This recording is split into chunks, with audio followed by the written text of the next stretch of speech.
Olá, estamos de volta e nós continuaremos a falar sobre competência. Na verdade, ficou faltando resolver uma questão que caiu recentemente em concurso sobre o tema competência. Essa questão diz o seguinte, vamos lá. A respeito da competência, considere.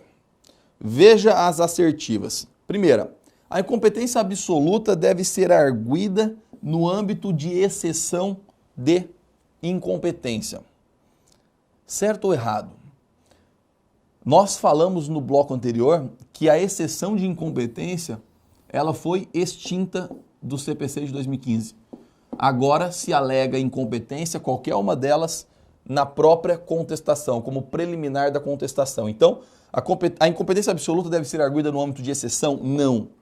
Ela deve ser arguida na própria contestação. 2.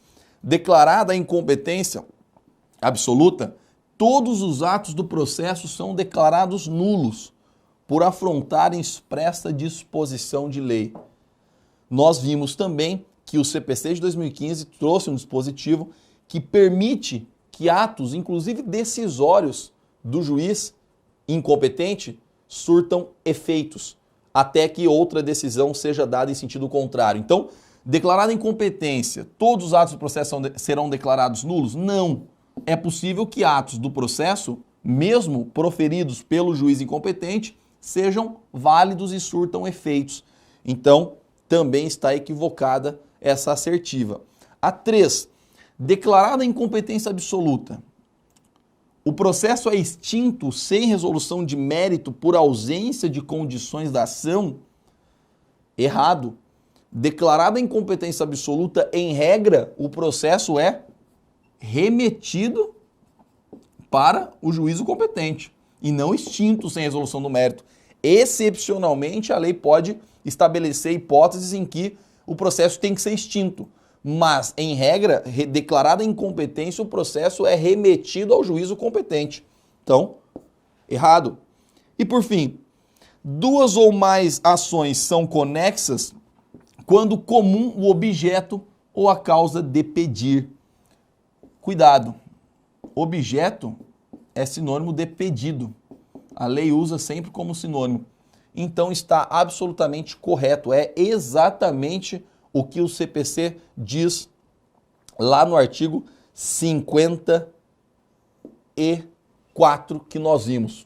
Ou melhor, 55. Reputam-se conexas duas ou mais ações quando lhes for comum o pedido, também conhecido como objeto, ou a causa de pedir. Por essa razão, a assertiva 4 está correta. Duas ou mais ações são conexas quando comum o objeto, pedido ou a causa de pedir. Logo, está correto que se afirma apenas em 4. Veja que também, com base numa breve exposição do conteúdo, nós conseguimos resolver uma questão de concurso sobre um tema difícil que é a competência. Pois bem, dando continuidade, nós trataremos agora um pouco sobre condições da ação, pressupostos processuais e um pouco de sujeitos do processo. Para a gente começar, nós temos que entender o seguinte: quando uma ação é proposta, antes do juiz analisar o mérito, ou seja, antes do juiz dizer se o autor tem razão ou não aquilo que ele está pedindo, o juiz precisa ultrapassar algumas barreiras que são chamados aí pressupostos processuais e condições da ação. São questões formais processuais que o juiz precisa analisar antes, em regra, de analisar o mérito, de dizer se há ou não direito àquilo que se está pedindo. Então, nós falamos, primeiramente, em condições da ação. A ação proposta, embora o direito de ação do ponto de vista constitucional seja incondicionado, a ação enquanto acepção processual, ela precisa preencher, para que o mérito seja analisado, as seguintes condições. A parte tem que ser legítima, legitimidade de parte, e deve haver interesse de agir. Então, basicamente, nós podemos dizer que há duas condições da ação: legitimidade e interesse processual. Informação relevantíssima. No CPC de 73, colocava-se uma terceira condição da ação chamada possibilidade jurídica do pedido. Entenda isso, ó. Sempre houve uma discussão na doutrina, é verdade, a respeito dessa condição da ação chamada possibilidade jurídica do pedido. Boa parte da doutrina defendia que, no fundo, a possibilidade jurídica do pedido era uma questão de mérito. Exemplo clássico da doutrina. Se você entra com uma ação cobrando uma dívida, só que essa dívida é uma dívida de jogo, como o sistema proíbe que seja cobrado dívida de jogo, o juiz deveria extinguir o processo sem resolução do mérito por falta de uma condição da ação chamada possibilidade jurídica do pedido. Ou seja, o pedido que você está fazendo é juridicamente impossível.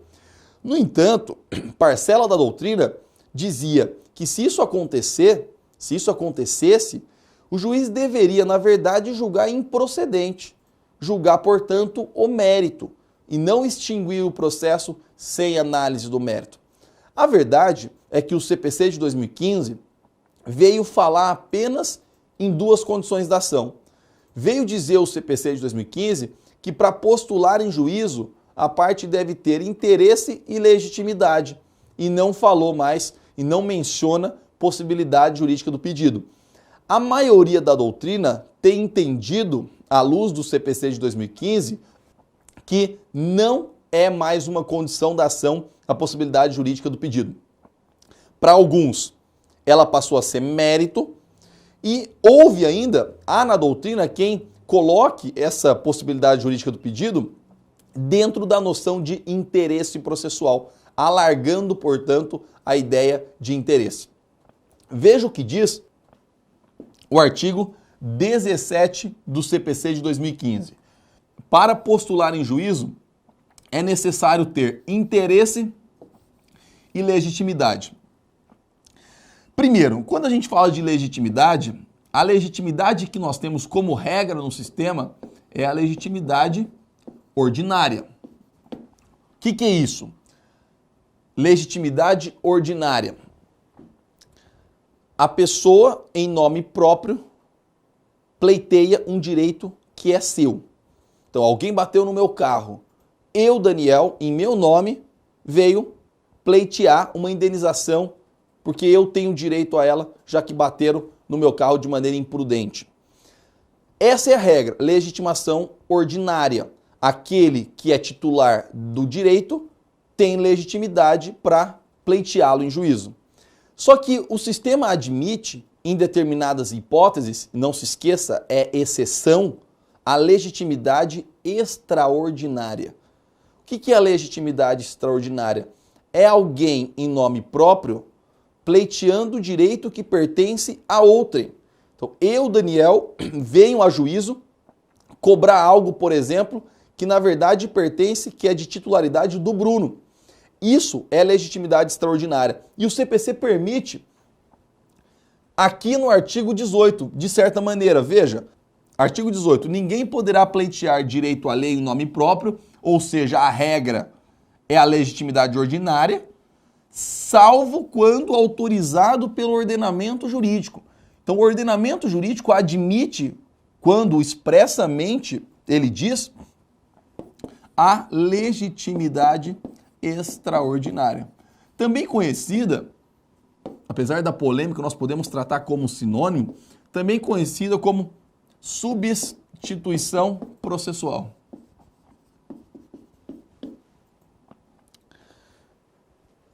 Exemplo clássico disso. Imagine um bem imóvel, uma casa, um terreno, que seja propriedade de 3 pessoas. Há ali, portanto, um condomínio. A, B e C são donos de um imóvel.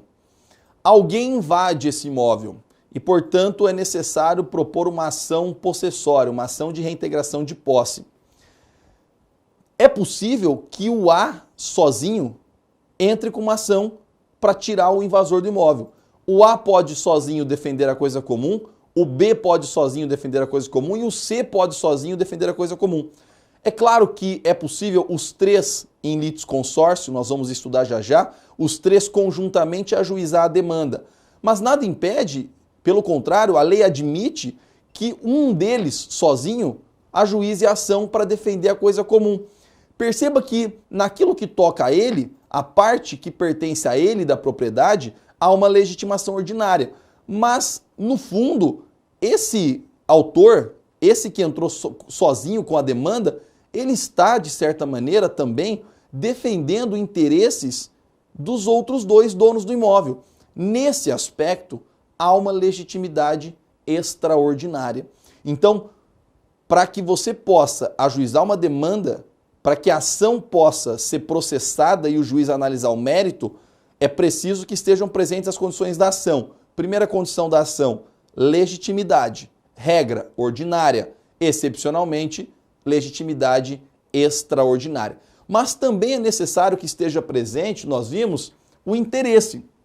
O que é um interesse? A doutrina, tradicionalmente, divide o interesse no binômio necessidade e adequação. Muito simples. Necessidade. Aquela ação tem que ser imprescindível. Ou seja, se a dívida não venceu ainda, não tem por que eu entrar com a ação. Eu posso receber no momento em que a dívida vencer. Ainda está no prazo para pagamento. Se eu entro com uma ação cobrando algo, uma dívida que ainda não venceu, o juiz vai dizer que falta interesse. Então é necessário aqui, ou é imprescindível que haja interesse no aspecto da necessidade. Mas o interesse também ele é visto na acepção da adequação. Ou seja, o meio que eu estou me valendo para cobrar aquilo tem que ser o meio adequado, o meio que a lei diz que é aquele meio necessário para fazer aquilo, ou melhor, aquele meio útil para conseguir o que eu pretendo. Por exemplo, eu não posso cobrar uma dívida ajuizando uma ação de habeas corpus. O habeas corpus não é o meio adequado para cobrar uma dívida. Então, o interesse ele deve ser aferido na acepção da necessidade, se a ação realmente é necessária, é imprescindível, e também deve ser aferido no viés da adequação, se a ação, a forma como eu entrei, é a que deveria ser usada. Importante.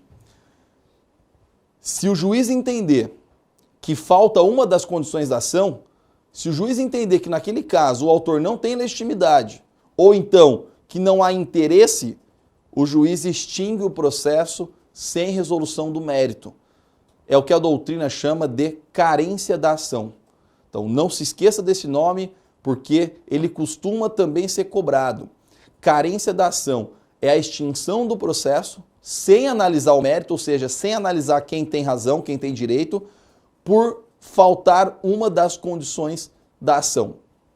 Além disso, é importante a gente saber que há uma discussão sobre qual teoria o sistema processual civil adota em relação à forma de você aferir essas condições da ação. Em outras palavras, será que o juiz ele pode aferir se estão presentes as condições da ação a qualquer momento do processo? Ou ele deve aferir se as condições da ação estão presentes no comecinho, ao propor a ação, conforme as assertivas da parte do autor? Em geral, a doutrina discute muito em relação a esse tema, mas nós poderíamos dizer que parece predominar na doutrina brasileira o entendimento segundo o qual o processo civil brasileiro adotou a teoria da asserção. O que é a teoria da asserção em relação às condições da ação? Diz que as condições da ação, legitimidade e interesse, devem ser analisadas, devem ser verificadas, devem ser aferidas se estão presentes, conforme a asserção da parte, ou seja, com base no que a parte afirma, sem instrução, sem precisar de provas. Em outras palavras, isso quer dizer o seguinte: se, conforme as assertivas do autor, pelo que o autor narra na petição inicial, aparentemente é ele que tem legitimidade e ele tem interesse, fixada nesse momento a presença das condições da ação, o que acontecer posteriormente já é mérito. Se no meio do procedimento, dali 1 ano, o juiz percebe, por exemplo, que na verdade não havia interesse em propor essa demanda, pela teoria da asserção, as condições da ação foram analisadas em estado de asserção, ou seja, conforme as afirmações da parte, e aquilo que o juiz percebeu depois já é mérito, e ele deve extinguir o processo julgando o mérito. Ele não poderia, pela teoria da asserção, extinguir o processo por falta de uma condição da ação quando o processo já está nas vias de ser julgado, por exemplo. E aí deveria ser uma extinção com análise do mérito. Por exemplo, uma sentença de improcedência.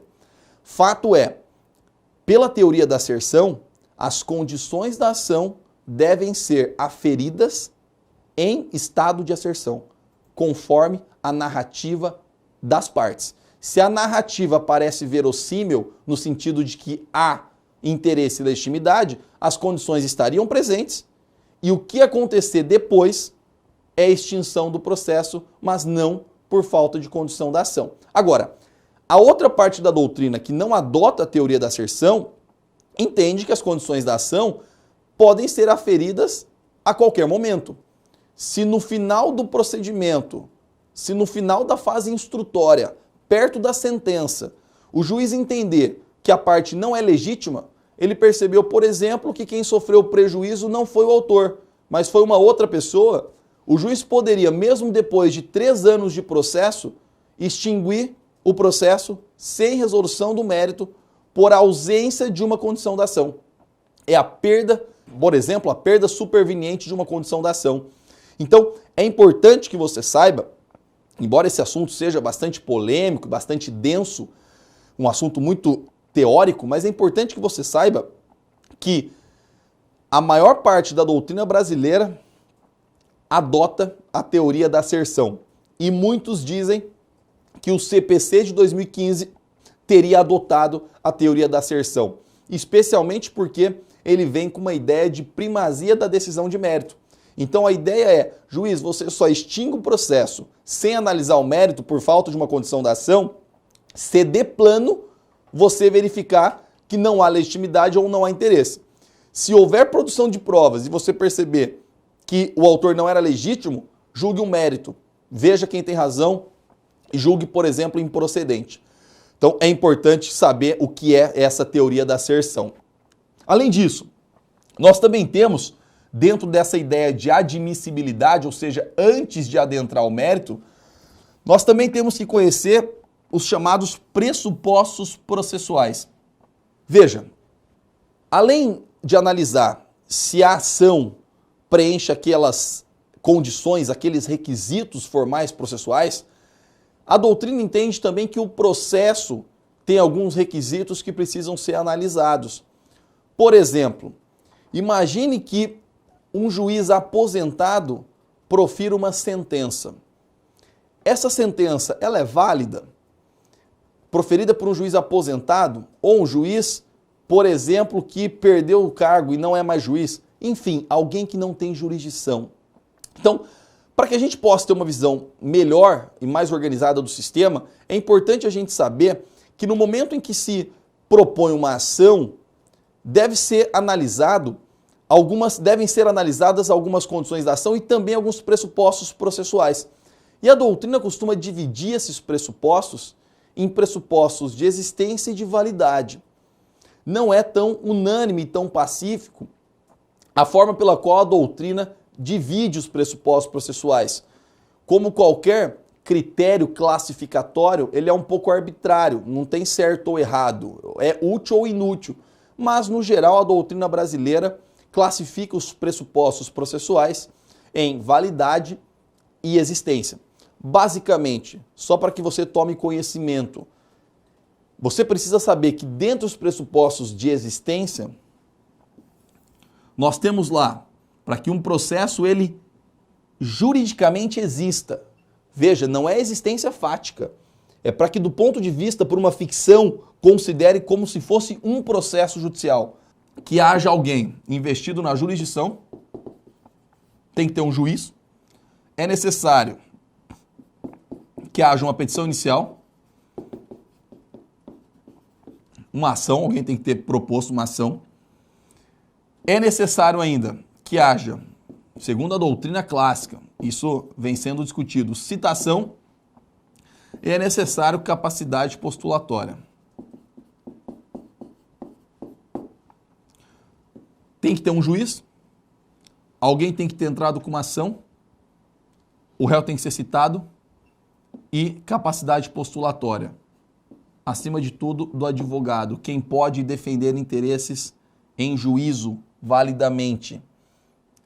Veja, se por acaso o juiz instaura um processo de ofício contra o vizinho que ele não gosta, algo que não lhe pertence, nós temos um processo em que falta petição inicial.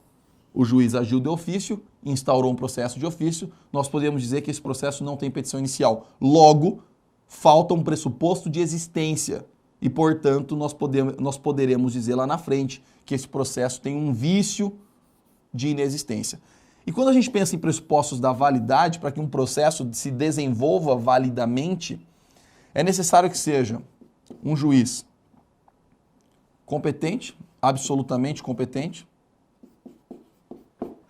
É necessário que haja uma petição inicial apta e é necessário que haja uma citação válida. Citação válida.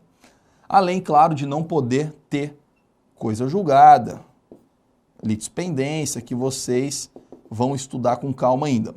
Mas, dentro desse curto espaço de tempo que nós temos, eu quero que você entenda, para conseguir resolver problemas de prova, o seguinte. Há dois juízos que podem ser feitos em torno de uma ação, quando ela é proposta. Um juízo de admissibilidade e um juízo de mérito. Em regra, até por uma questão lógica, o juízo de admissibilidade precede o de mérito. Então, quando o juiz recebeu uma ação, primeiro ele tem que analisar se estão presentes as condições da ação, se a parte é legítima e se há interesse. E também se estão presentes os pressupostos para que o processo se desenvolva. Se há um juiz e se esse juiz é competente, se houve uma petição inicial e se essa petição inicial é apta, se houve citação e essa citação é válida e se há capacidade postulatória, claro, fora dos casos em que a lei permite que a lei confere capacidade postulatória mesmo à parte não advogado. Haverá presença da capacidade postulatória mesmo que não haja advogado. Então, esses são basicamente os requisitos em sentido amplo de admissibilidade de uma ação. Passado esse exame, nós temos o juízo de mérito, que é procedência ou improcedência, ou seja, dizer se o autor tem razão ou se ele não tem razão naquilo que ele está pedindo. Além disso, vale a pena a gente agora entrar um pouquinho nos sujeitos do processo. Então, tivemos uma noção aí geral sobre condições da ação, sobre pressupostos processuais, o foco aqui saber o que é a teoria da asserção e saber que o CPC de 2015 não trata mais da possibilidade jurídica do pedido e ter uma noção de quais são os pressupostos processuais. Agora a gente já imediatamente adentra no estudo dos sujeitos do processo e, claro, só tratar daqueles pontos mais relevantes. O estudo dos sujeitos do processo também é um estudo um pouco extenso. O código fala bastante das partes, do advogado, do juiz, do Ministério Público, da Defensoria Pública. É um estudo muito extenso que vale a pena passar os olhos no CPC. Mas aqui eu queria tratar com você o seguinte. Os sujeitos principais do processo, é claro, são o juiz e as partes. E nós temos que saber, em relação à parte especialmente, aos deveres que a parte tem, o que diz o artigo 80 do CPC.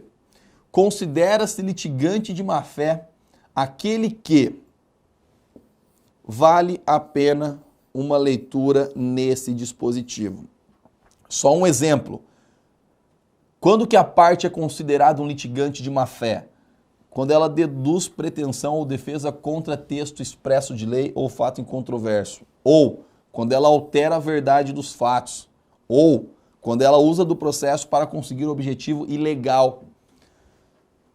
Seguinte, especialmente para quem vai prestar exame da ordem, OAB, vale a pena uma leitura muito atenta do artigo 80. É claro, se você está prestando um processo seletivo para se tornar advogado, é imprescindível que você, que vai representar a parte, saiba quando que você vai estar violando um dever de boa-fé. Quando você, como advogado da parte, claro, que tem o conhecimento, vai estar fazendo a parte incorrer em litigância de má-fé. Se você é advogado e deduz pretensão contra texto expresso de lei, ou se você é advogado defendendo os interesses da parte e altera a verdade dos fatos, você vai caracterizar a infração da litigância de má-fé. E claro, você que está prestando um processo seletivo para virar advogado, o exame da ordem, é imprescindível que você saiba disso.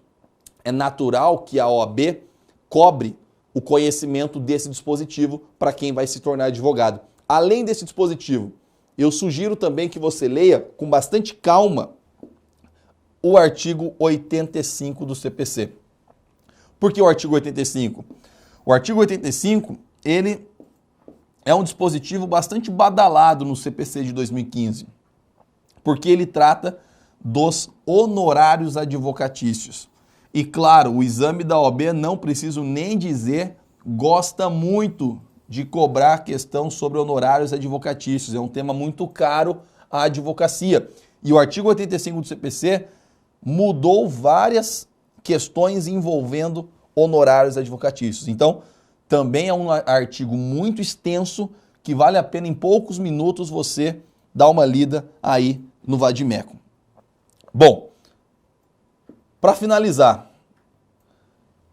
quando a gente fala de sujeitos do processo, nós pensamos sempre, é claro, no juiz, nas partes, mas é preciso que você saiba que também o Código coloca como sujeitos do processo alguns auxiliares da justiça.